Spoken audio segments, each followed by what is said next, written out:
Excuse me, where have you been? To the vets? Why? What's wrong with you? Nothing. You went for me? Why? Tablets for me? I don't think I need any more tablets to take, thank you very much. Worming tablets? Why on earth would you think I need worming tablets? Oh, you overheard me. This week's news stories. Worms. Yes, well, we do have worms this week, but that's not what I meant, chap. It is nice to know you're thinking of me, though. Thanks for that. Right, think it's really time for us to get this news done. So, if you wouldn't mind, chap. Cool, hit it.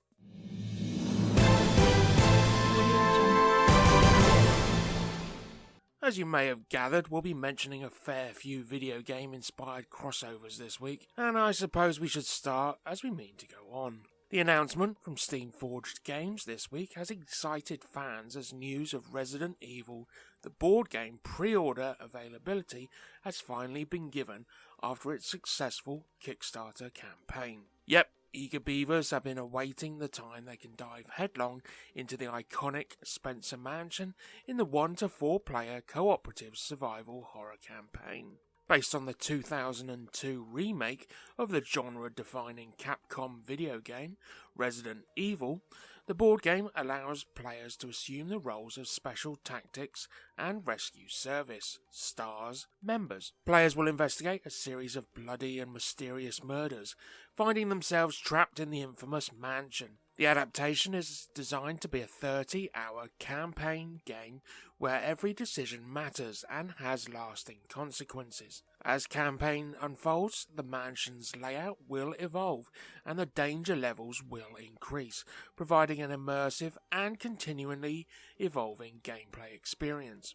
The game represents one of 6 collaborations between Steam Forged Games and video game giant Capcom, producing successful adaptations including Dark Souls the board game, Dark Souls the role-playing game, Horizon Zero Dawn the board game, and Monster Hunter World the board game, which raised more than £2.8 million on Kickstarter earlier this year, attracting over 13,000 backers. Matt Hart, co-founder and creative director at Steam Forged Games, expressed his excitement about the project, stating, "Resident Evil the board game is yet another iconic Capcom video game we've had the pleasure of bringing to the tabletop. With every adaptation, we put our all into invoking the emotions fans felt the first time they experienced the video game." He emphasized the importance of staying true to the original experience, adding that the Resident Evil broke new ground and defined the survival horror genre, making the adaptation a particular honour for the team. Pre-orders are now open over on the Steam Forged website. Sticking with the video game aspect, but not necessarily a direct port, is the next game from video game-styled party game Boss Monster creators Brotherwise Games. While utilising its characters from Boss Monster, and as Nintendo did with Mario, what better way to move forward than to stick all your characters in go-karts, add unusual weapons, and let you loose. So Dungeon Kart picks up to 6 players in a dash around a track to be the first one to cross the finish line. As in Mario Kart, Crash Team Racing, and various other arcade racing video games, you'll be able to collect coins along the way that power up your racer's unique abilities and unleash weapons and traps by driving into spellbooks around the course. Each character, made up of returning Boss Monster bosses such as King Croak and Gorgona, and Kart, has different powers and attributes, reflected in a unique dashboard used to control the kart's speed as players zip round the hex grid track. The 6 playable characters and 6 different karts can be selected separately, allowing for different mix-ups of abilities and vehicles. The dashboard features a gear stick-like lever that can be adjusted up or down on the player's turn to change their speed, affecting their kart's handling on different terrains such as dirt, grass and water, and influencing their ability to drift around corners or risk spinning out. The tracks are made up of a combination of 10 double-sided tiles, which can be rearranged to create custom layouts and varying lengths. Hazards encountered range from oil slicks and bombs to zombies and pesky heroes, a pain for the bosses. Players can usually use collected spells to unleash magic, such as fireballs on their rival racers, or try and take the lead by teleporting ahead. In a neat way of mimicking the rubber band helping hand of games such as Mario Kart that aim to keep racers in close competition, racers towards the back of the pack will draw their collected spells from a different deck to those in the middle or indeed at the front of the group, with the chance to pull off more powerful spells to help you catch up if you've ended up lagging behind. Dungeon Kart is currently live on Kickstarter, where $50 will get you the base game due to release next August. The crowdfunding campaign runs till September the 8th. As Disney Lorcana's official release date hits on the 1st of September, after its soft launch through FLGS's and larger stores ends, Disney isn't sitting on its laurels and already looking forward to the future.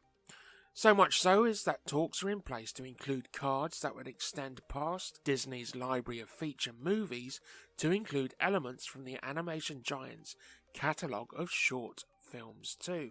According to the global head of games at Lorcana publisher Ravensburger, Philippe Franck, who confirmed to the LA Times that the studio has permission to turn anything seen in any of Disney's movies or shorts into a future Lorcana card. While a number of Disney shorts star familiar characters from the studio's feature films, original shorts include the likes of Paperman, the 2012 black and white story of a piece of paper drifting between two would-be lovers. Director John Carr's short was shown ahead of Wreck-It Ralph in cinemas and became Disney's first animated short to win an Oscar in over 40 years. Older shorts include Disney's early Silly Symphonies, a series of 75 shorts set to music that debuted in 1929's Grieg scored The Skeleton Dance and ran until 1939's The Ugly Duckling, which won the Academy Award for Best Animated Short Film.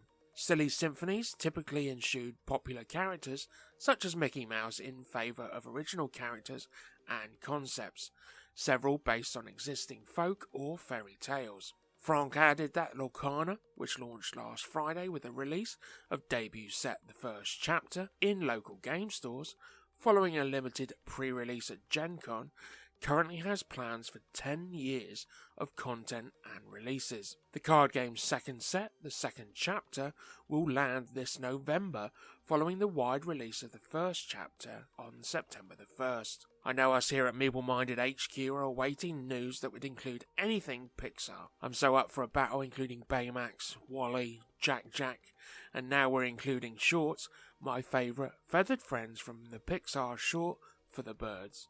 And if you've not seen it, please do.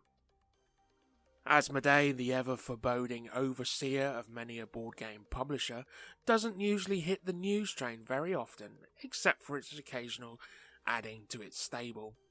However, the tabletop publishing behemoth Asmodee, owner of franchises such as Catan, Ticket to Ride and Pandemic, clocked some impressive earnings during the first fiscal quarter of 2023. But that performance was overshadowed by news that a $2 billion investment deal with the Saudi-backed Savvy Gaming Group recently crumbled. Well, in fact, it was the Sweden-based Embracer Group, which purchased Asmodee in 2021 for $3.1 billion, announced the loss of a major investment opportunity in May, causing stock prices to plummet and pushing the holding company into cost-cutting mode. According to a report from Axios, that deal was very likely a 6-year investment from Savvy Gaming Group, a public investment fund tied directly to the kingdom's sovereign wealth. Savvy previously invested $1 billion into Embracer in June of 2022, which created friction amongst developers owned by Embracer, as well as consumers who suddenly find there are and money fattening the purses of a country with a long and sordid list of human rights violations. Axios further reports that Savvy executives told them the operation is a genuine effort to get into gaming and address the professional and leisure interests of the kingdom's youthful population, and not just a method of diversifying Saudi Arabia's oil-dependent economy. Saudi Crown Prince Mohammed bin Salman currently holds a chair on Savi's corporate board. The economic fallout of this lost deal will roll out through March of next year. Interim CEO Matthew Karch and interim CSO Phil Rogers initiated a restructuring program which amounts to layoffs amongst the 17,000 employees working for Embracer and its massive portfolio of owned entities. We don't have any details about who will be affected or whether C-suite paycheck cuts will also be part of the cost-saving move. Workforce triage is an unfortunately common move from interim leadership to appease stockholders during periods when the earnings don't line up enough. Speaking of lines going up, Asmodee managed to perform well despite all the drama affecting its parent company. Sales in the first quarter, April through June, increased to a converted $292.9 million compared to 2022's $245.2 million during the same period. According to the financial report, the tabletop publisher faced increased expenses and shrinking margins during the fiscal quarter, but still managed to increase its organic growth by 9%. Europe reportedly outperformed the US market in terms of its natural growth, which the company defines as anything not derived from acquisitions. Trading card games led the 70% increase for Embracer's entertainment and services segment, largely thanks to the runaway success of Magic the Gathering's The Lord of the Rings, Tales of Middle-earth premiere set. Embracer owns Middle-earth Enterprise, which owns many of the exclusive rights to Tolkien's seminal fantasy works. Exploding Kittens, Anarchy Pancakes, Fantasy Flight's Marvel Dagger, and successful new miniatures game Star Wars Shatterpoint from Atomic Mass were name-dropped as members of the strong pipeline of releases that helped Asmodee achieve its notable fiscal quarter numbers. The report anticipates a strong performance from upcoming board games such as the legacy version of Ticket to Ride and Fantasy Flight's entry into the contemporary trading card game with Star Wars Unlimited. Embracer also highlighted the 3 Spiel des Jahres awards garnered by board games published or owned by Asmodee. Mysterium Kids, Captain Echo's Treasure, Clinch the Kinderspiel des Jahres, and Capture the Flag-inspired car game Challengers took the Kennerspiel des Jahres. A standalone sequel called Challengers Beach Cup was recently announced, which we mentioned last week. Unlock and Unlock Kids were awarded the Judges' Sonderpreis, a special award honouring industry impact or especially clever innovation. While Asmodee itself has not announced any layoffs, redundancies or studio closures, this spoiled deal highlights the precarious and fraught nature studios must accept as the reality of corporate ownership. They are largely insulated from the boom or bust nature of the tabletop game industry, but must accept ties to Saudi Arabia and the ever-looming threat of being thrown on a sacrificial pyre of fiscal stability. Fans of Critical Role and in turn their parent company, Darrington Press, are showing they want to be more than just the steward of Dungeons & Dragons' most successful actual play series. What ostensibly started with Ukatoa in 2021 has exploded into a full line of upcoming tabletop RPGs and board games. Their latest release, Queen by Midnight, pits players against each other in a race for the crown, revolving around a multi-use centerpiece tower. Queen by Midnight is the creation of Critical Role producer Kyle Shire, but it breaks from the fantasy universe of Exandria altogether and opts for a general theme more common in board games than its role-playing heavy cousins.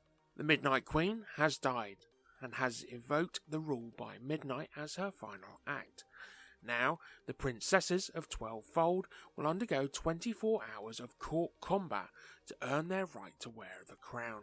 Between 3 and 6 players choose amongst 6 princesses and engage in a design that press release describes as the ultimate battle royale deck-building game. On their turn, princesses can purchase spell cards from a shared market to augment their deck, which also contains character-specific cards, lay traps for their royal opponents, or take the fight to them directly in bloody melee.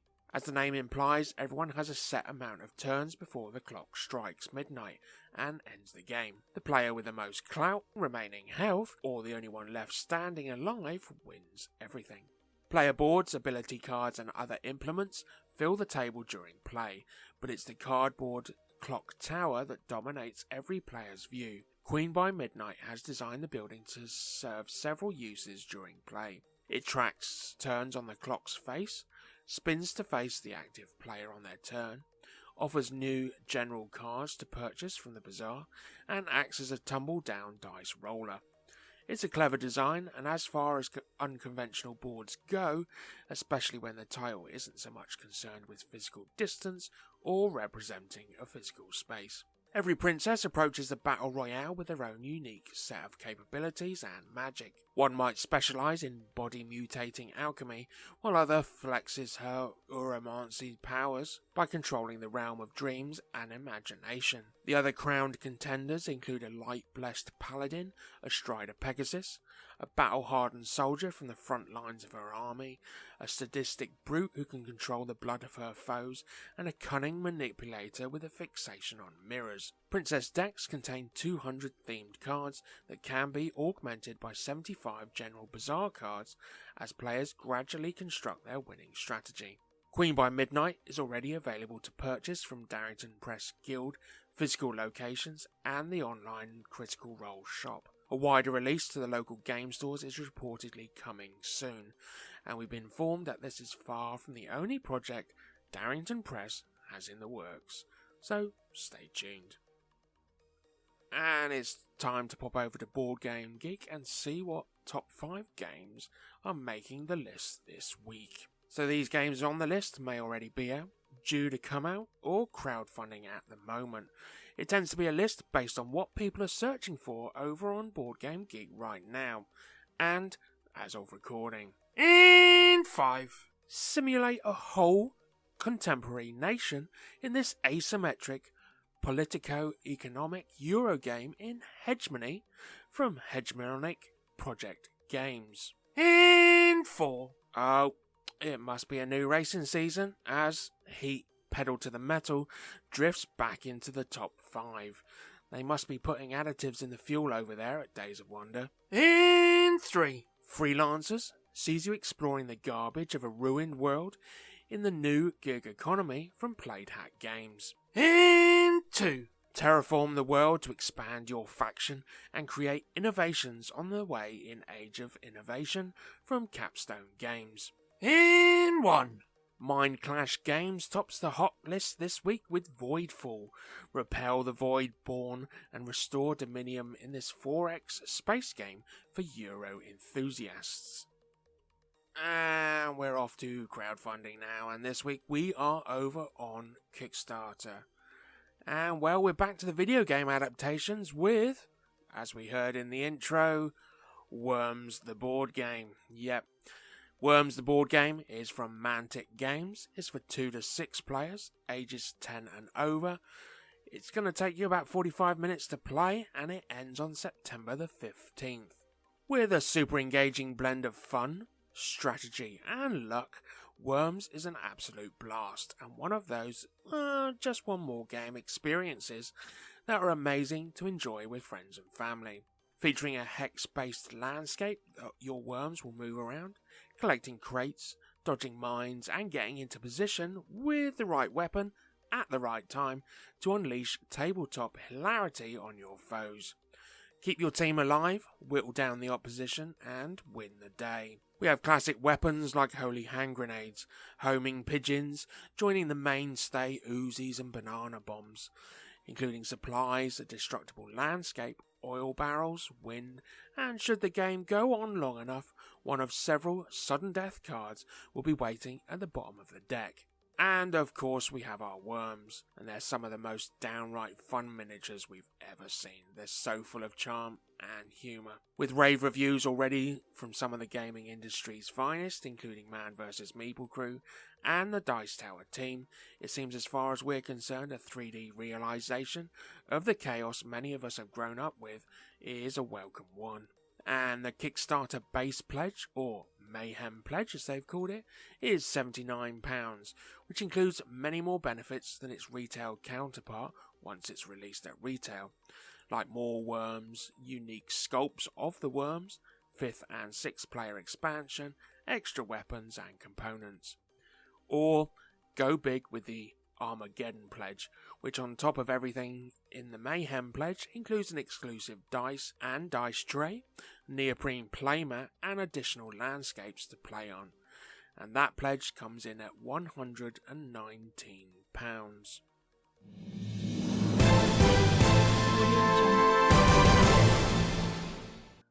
See, that's what I meant by worms.